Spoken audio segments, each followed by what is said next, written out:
Guys, അങ്ങനെ നമുക്ക് കോളേജിൽ ഒരു കൾച്ചേഴ്സ് കൂടിയാലോ? സാധാരണഗതിയിൽ ഇവിടെ കൾച്ചേഴ്സ് സ്പോർട്സും ഒക്കെ നടത്തുമ്പോൾ ഡിപ്പാർട്ട്മെന്റ് വൈസ് ആണ് നടത്തുന്നത്. പക്ഷെ ഇത്തവണ പതിവിലും വിപരീതമായിക്കൊണ്ട് നഴ്സിംഗ് മാത്രമാണ് നടത്തിയിട്ടുണ്ടായിരുന്നത്. അത് എന്തൊക്കെയോ സാങ്കേതിക തകരാറ് കാരണമാണ്. എന്നിരുന്നാൽ പോലും നടത്തിയ സ്ഥിതിക്ക് നമുക്ക് ഇതിന്റെ ഓവർവ്യൂ കാണാം. സാധാരണഗതിയിൽ ഇവിടെ സ്പോർട്സും കൾച്ചേഴ്സും ഒക്കെ നടത്തുമ്പോൾ ഒരാഴ്ച നീണ്ടു നിൽക്കുന്ന ഒരു പരിപാടിയായിരിക്കും. ഓൺ സ്റ്റേജും ഓഫ് സ്റ്റേജും ആയിട്ട് പല പരിപാടികൾ കാണും. ആൻഡ് മെയിൻ ആയിട്ട് വരുന്ന പരിപാടി കൾച്ചേഴ്സിന്റെ ലാസ്റ്റ് ഡേയിലായിരിക്കും. അന്നായിരിക്കും നമ്മുടെ പ്രൈസ് ഡിസ്ട്രിബ്യൂഷനും കാര്യങ്ങളൊക്കെ നടക്കുന്നത്.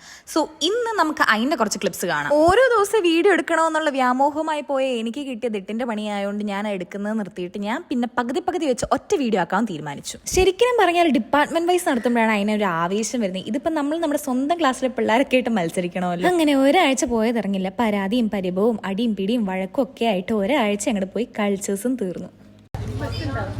മരിയയുടെ ഡാൻസ് അല്ലായിരുന്നു.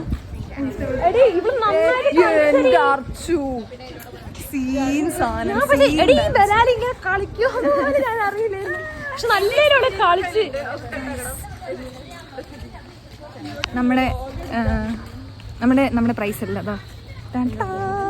വാരാനായിട്ട് ഇറങ്ങിയ വൃത്തികെട്ട ജന്തു. നമുക്ക് കഴിവില്ലാത്തോണ്ട് നമ്മൾ ഇല്ല, നമുക്കില്ല. ഗൈസ്, അങ്ങനെ ഇതെല്ലാം കഴിഞ്ഞ് ബൂസ്റ്റും കുടിച്ച് ഇത് ഞാൻ എനിക്ക് തന്നെ സമ്മാനിക്കുന്നു. ഇത് സമ്മാനം വാങ്ങിയത്. That's KP's happiness. അപ്പം ഇനി ഐസ്ക്രീം, അതും KPയുടെ സന്തോഷം. അതെ, എനിക്കും. വെക്കും. അതെ. അങ്ങനെ സന്തോഷത്തിനൊരു ഐസ്ക്രീമും വാങ്ങി നേരെ ഹോസ്റ്റലിലേക്ക്. അപ്പൊ ബൈ.